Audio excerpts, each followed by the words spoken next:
Todo el mundo imagina la ciudad-estado del Vaticano como el centro de la Iglesia Católica y la residencia del Papa. Este lugar, cuya historia se remonta a casi 17 siglos, es famoso por su arquitectura y por sus obras de arte conocidas en todo el mundo.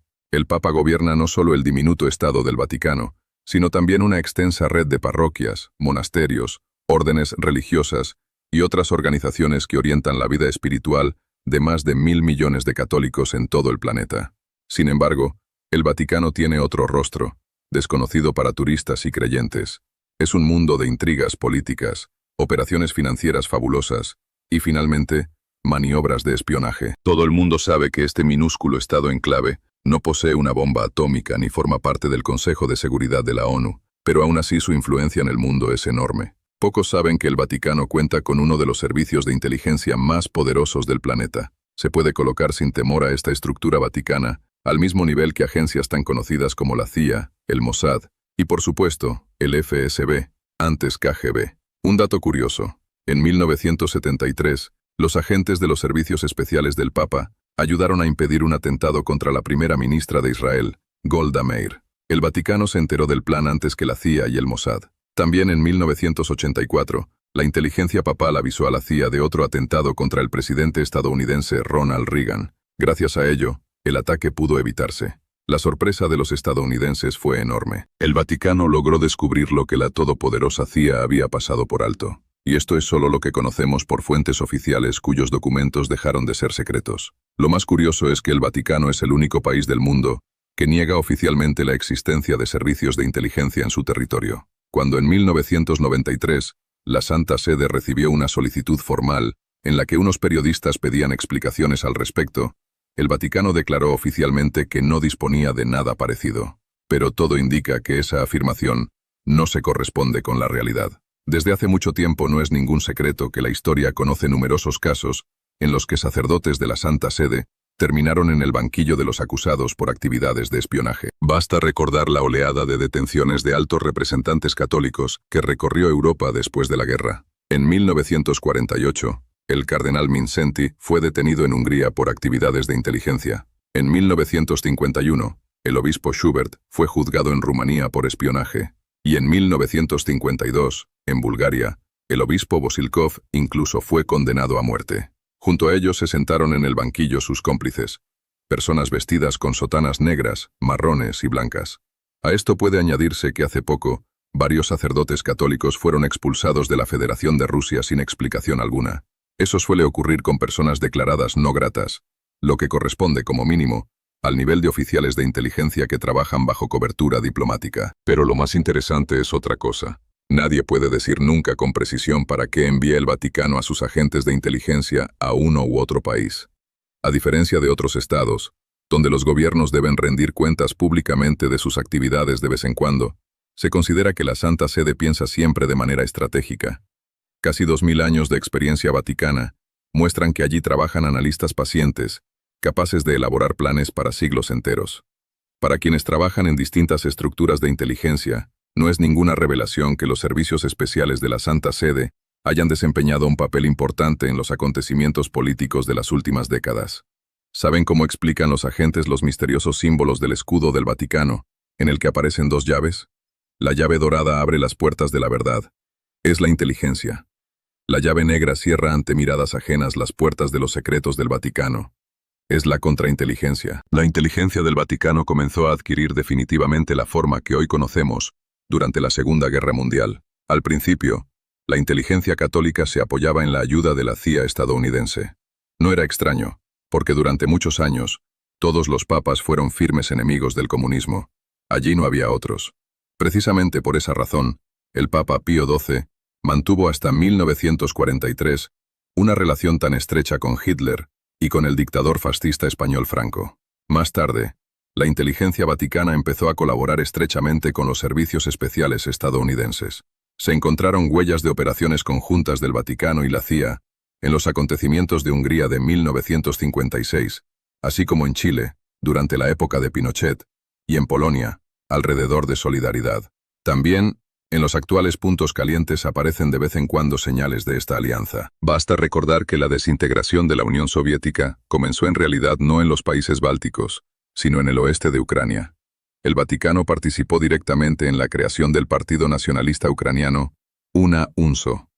Posteriormente, miembros de este partido participaron en la guerra de Chechenia del lado de los separatistas. Tras la desaparición de la Unión Soviética y del bloque oriental, la actividad del Vaticano no disminuyó ni se volvió más moderada. Después de 1991, el Vaticano intervino prácticamente en todos los conflictos del planeta, desde Oriente Próximo y Timor Oriental hasta Yugoslavia y Ucrania.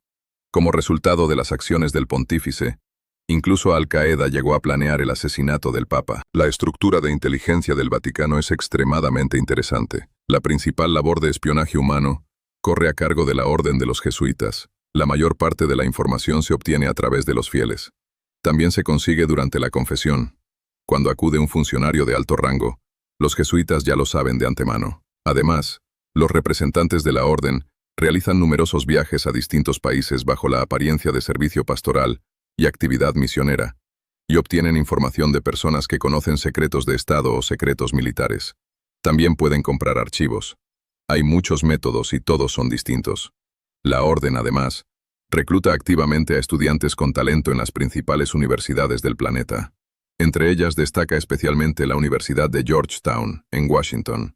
Allí estudian futuros diplomáticos y políticos de los Estados Unidos. Entre los graduados de esta institución se encuentra, por ejemplo, el expresidente estadounidense Bill Clinton. Los críticos occidentales han llamado repetidamente a la Orden una fuerza secreta que ha penetrado en los niveles más altos del poder político en 5 continentes. Además de la Orden de los Jesuitas, el misterioso Rusicum también realiza labores de inteligencia humana para la Santa Sede. Allí, estudiantes de países de Europa Occidental y Oriental aprenden el arte de penetrar discretamente en los secretos. Los graduados son enviados a las residencias de las provincias en las que está dividido el mundo entero. Este principio de organización de la inteligencia se denomina territorial. El principal objetivo de la institución, como resulta fácil deducir por su nombre, fue siempre la Unión Soviética, y ahora es Rusia. Las funciones de contrainteligencia exterior las desempeña la Orden de los Dominicos, a cuyos miembros también llaman los perros del Señor. Son ellos quienes llevan a cabo operaciones especiales para rescatar a agentes descubiertos en el extranjero, planean sabotajes y realizan operaciones de limpieza. En una posición aparte, se encuentra la Prelatura de la Santa Cruz y Opus Dei, fundada en 1928 y conocida de forma abreviada como Opus Dei. Se trata de una organización muy peculiar, a la que también llaman la Santa Mafia. En ella participan personas completamente laicas, que no llevan sotana ni cruz y tampoco ayunan. Viven de una manera totalmente opuesta a la de los católicos tradicionales y exaltan la riqueza como una bendición de Dios. Según algunos datos, Opus Dei cuenta con 88.000 miembros, y en la actividad de la organización participan 90.000 instituciones. Esta estructura permite a la organización recopilar información a gran escala, realizar sus propias operaciones y reclutar agentes en numerosos rincones del mundo. Una de las principales tareas de Opus Dei es captar a grandes empresarios y operadores bursátiles, de quienes el Vaticano puede obtener información exclusiva sobre la situación de los mercados financieros y de las grandes corporaciones. Personas conocedoras del asunto afirman que a esta organización se le encargan los casos más difíciles, por decirlo de algún modo, los más delicados. Basta recordar que entre 1960 y 1980, cuando sacerdotes influyentes de América Latina empezaron de pronto a apoyar a partidos de izquierda, aquello irritó profundamente al Vaticano, porque esos clérigos descarriados tenían una enorme influencia sobre la población local. Entonces comenzaron a ser excomulgados, y después, los sacerdotes expulsados de la iglesia aparecían muertos en cunetas de la zona. Se supone que fue obra de Opus Dei. Mientras no eran excomulgados, aquellos sacerdotes eran intocables para la organización y no podían ser atacados. En su momento, la película El Código Da Vinci provocó un gran escándalo y puso literalmente contra las cuerdas a los miembros de Opus Dei. En la película aparecía un monje fanático que eliminaba brutalmente a los enemigos de la organización. El Vaticano se mostró indignado por esa representación. La Santa Sede emitió una declaración oficial y empezó a invitar a todo el que quisiera a visitar sus monasterios para comprobar que la realidad era distinta. Pero nada de eso ayudó. Como suele decirse, la sospecha permaneció. El principal centro de enlace de la inteligencia vaticana lo forman las residencias de los diplomáticos papales, los nuncios, es decir, los embajadores, y los legados apostólicos, representantes eclesiásticos del Papa. Después, toda la información recopilada en el mundo llega a la instancia final y principal, una dependencia especial del Vaticano, la Congregación del Santo Oficio, creada ya en 1542 para sustituir a la Gran Inquisición romana. Allí, un enorme aparato de empleados analiza día y noche los datos recibidos. Thomas Morgan escribió en su libro Puesto de escucha: día y noche llegan a la Santa Sede noticias buenas y malas, desde los rincones más remotos del mundo. Según Simon Wiesenthal, conocido como cazador de criminales nazis, en este servicio especial papal trabajan alrededor de 200 personas, excelentemente preparadas por Domenico Gianni, antiguo oficial de los servicios de inteligencia italianos. Además de realizar análisis, estos especialistas participan en negociaciones políticas por todo el mundo, incluidas misiones de mediación durante distintas crisis políticas y guerras.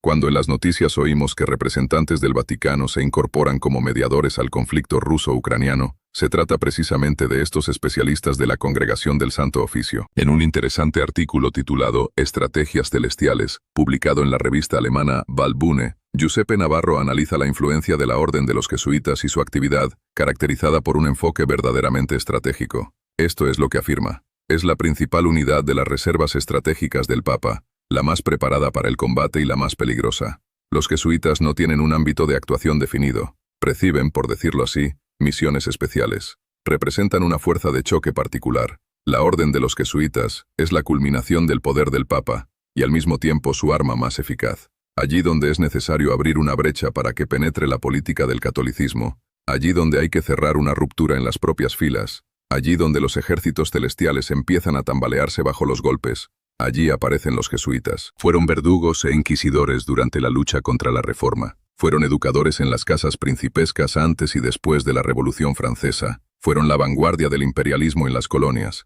Y fueron combatientes armados en la batalla contra el socialismo moderno. Y para terminar, todos entendemos que es imposible tener influencia sobre el gran mundo sin grandes cantidades de dinero. Pero el Vaticano, aunque es un estado diminuto, dispone de recursos inmensos. Se sabe que el principal flujo de dinero llega desde América, y esos fondos no los necesitan para comprar una casa cara o un yate. En el Vaticano siempre han sabido utilizar correctamente el dinero. Allí comprenden mejor que nadie que el dinero es poder, la posibilidad de sobornar a un político, de comprar a la prensa, y finalmente, de comprar a los servicios especiales. Personas bien informadas aseguran que el Vaticano posee una cantidad incalculable de dinero, además de tesoros antiguos de valor incalculable, guardados en sus sótanos y capturados todavía en tiempos de las cruzadas.